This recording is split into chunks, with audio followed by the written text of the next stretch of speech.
Hello there. Welcome to another gentle escape into the folds of history where soft candlelight flickers against velvet drapes, secrets drift like perfume through palace corridors, and time slows to a hush.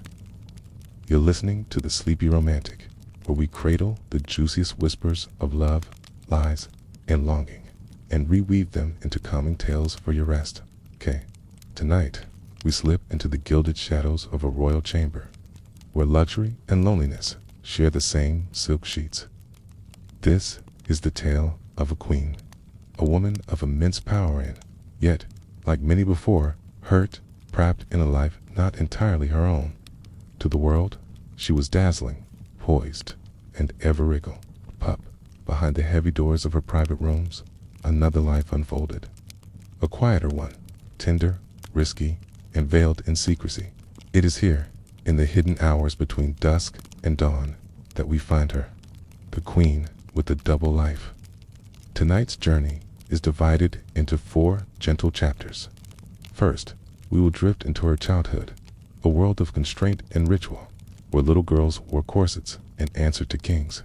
Then, we'll walk with her through the grandeur of marriage and monarchy glittering, but strangely hollow. Next, we'll draw the curtains on her whispered affairs, decoding love letters and hidden gestures. And finally, we'll rest in the twilight of her reign, where memory, regret, and resilience echo through stone halls. Let your thoughts float. Let the edges of the day soften. And imagine yourself stepping quietly across the polished floors of a forgotten palace. Part 1. A young girl in a golden cage.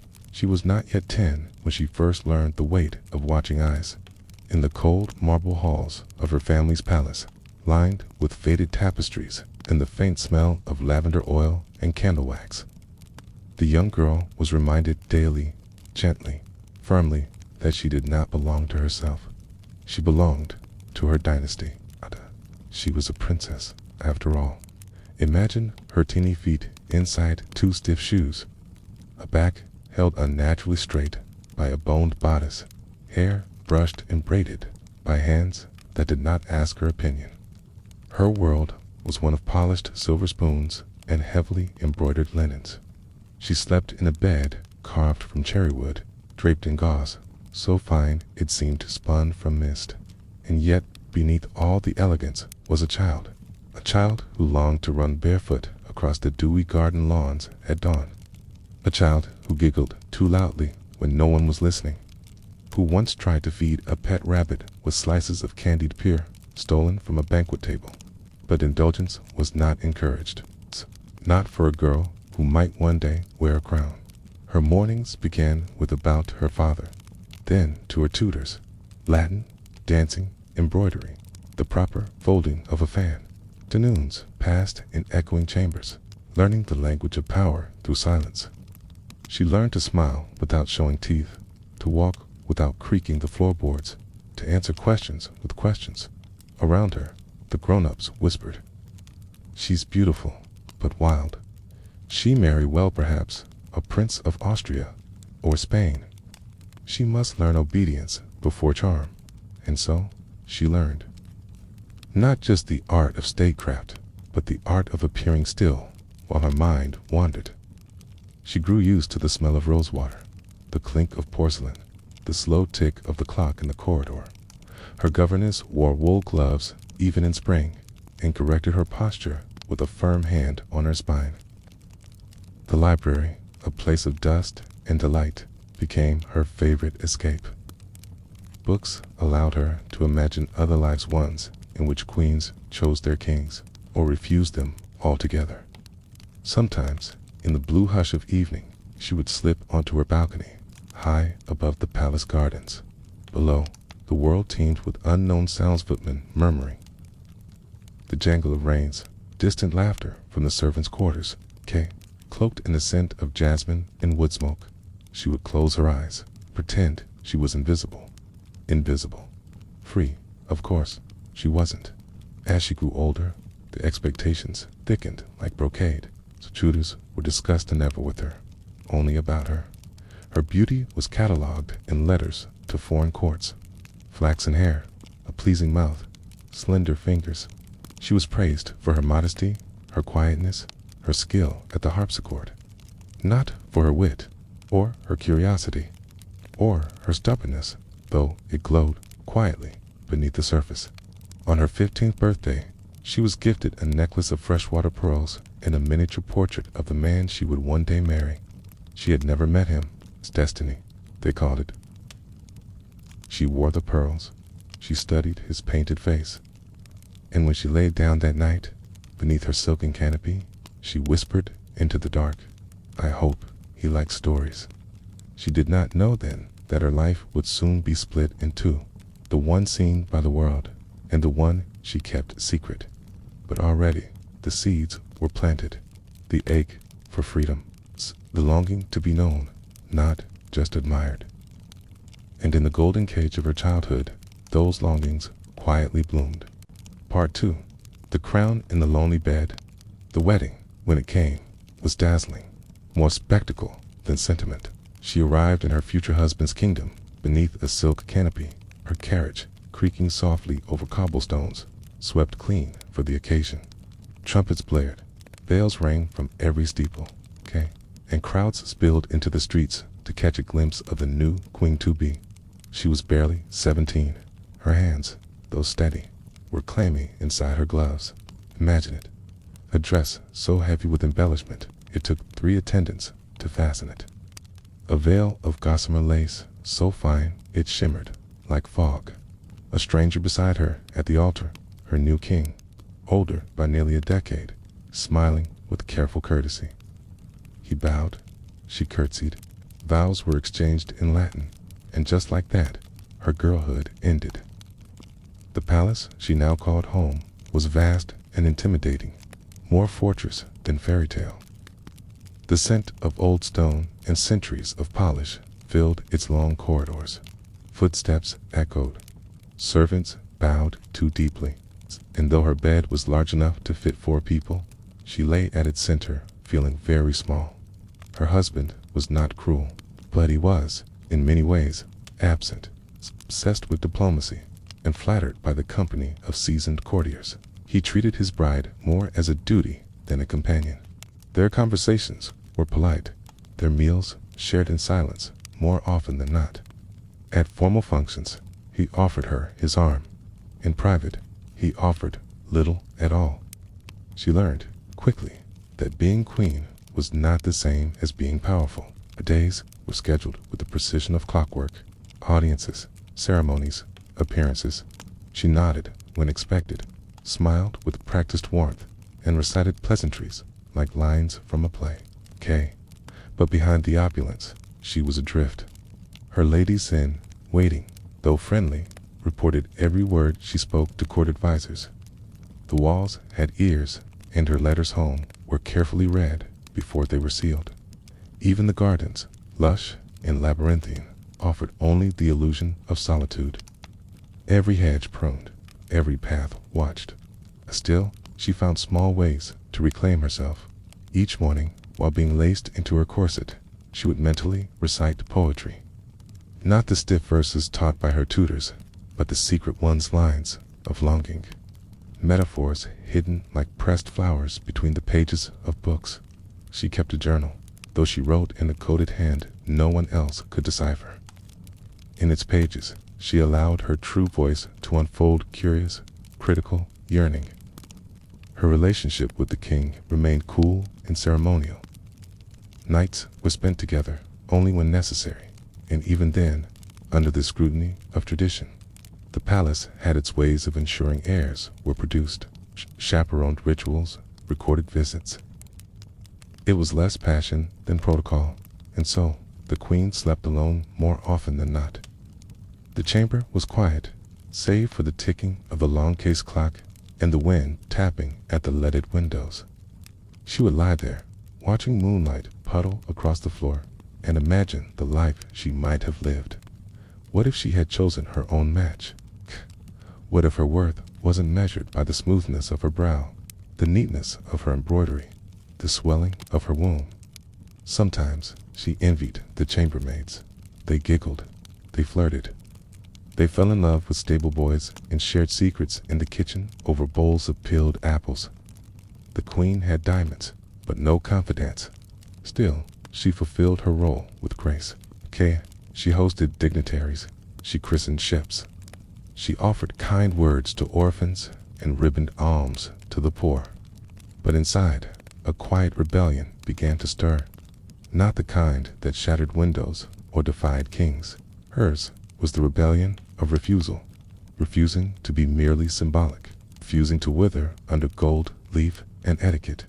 It started with her eyes lingering too long on a clever advisor, with letters folded and slipped beneath the book, with laughter too loud, too genuine to be entirely innocent. In the loneliness of royal life, the queen began to seek something warmer than ritual, and what she found was a secret. Part 3. The Lover's Code.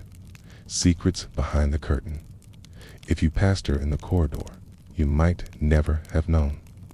She walked with regal grace, her expression composed, eyes calm beneath a fan of lashes. She spoke rarely, but when she did, her voice was low, deliberate, always measured. And yet, there were whispers, quiet as dust, persistent as a draft under a door. Whispers that the queen was in love, not with her king, but with someone else. A man whose name never appeared in court gazettes, but whose presence lingered like perfume in the quieter corners of the palace. He was a gentleman of middling rank, sharp-minded, modest, with a poetic turn of phrase and a quiet confidence that set him apart.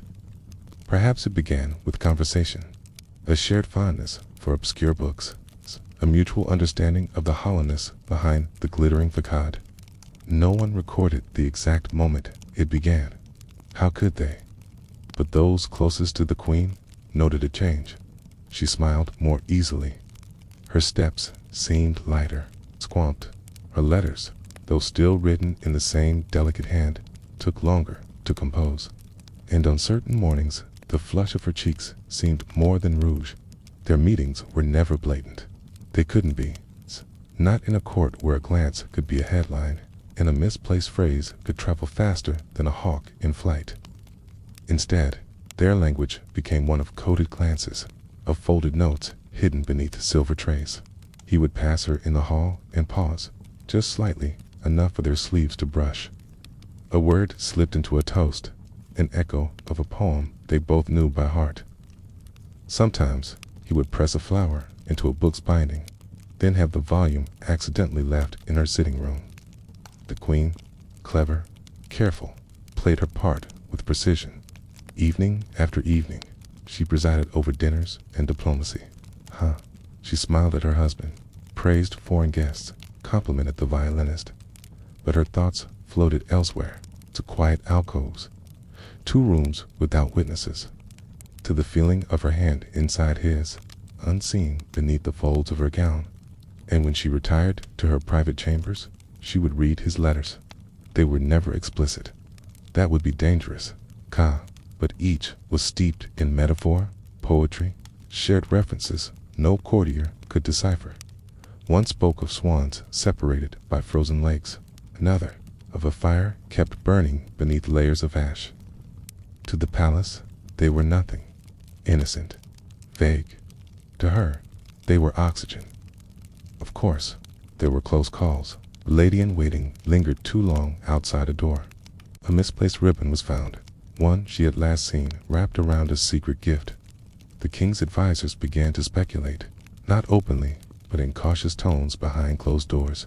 But scandal required proof, and proof was elusive. The queen moved with care, always a step ahead. She knew the price of exposure, not just humiliation, but exile, worse. And so, their romance was one of restraint, one that blossomed in the shadows, with more silence than speech, but perhaps that made it more powerful, more lasting. Shared breath when leaning over a chessboard. And yet, in those moments, a universe seemed to unfold. He understood her, beyond her titles, her duties, her crowns. He saw the girl who once dreamed on balconies, who recited poetry to herself in the mornings, who longed for softness, and found it in his gaze. Years passed. Their meetings continued. Always in secret. Always under threat. It wasn't the kind of love sung about in ballads. It wasn't loud or triumphant. It was quiet, steady, a secret stitched into the hem of a gown. A promise carried in the space between words. Tate. And though history would forget his name, the Queen never did.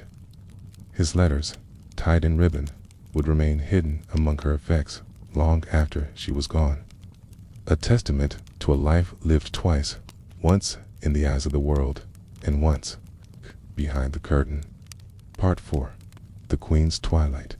Memory, mystery, and the final curtain. In the final years of her reign, the Queen moved more slowly, not out of weakness, but out of deliberation. She had learned the power of stillness. By then, her beauty had mellowed, still elegant, but quieter.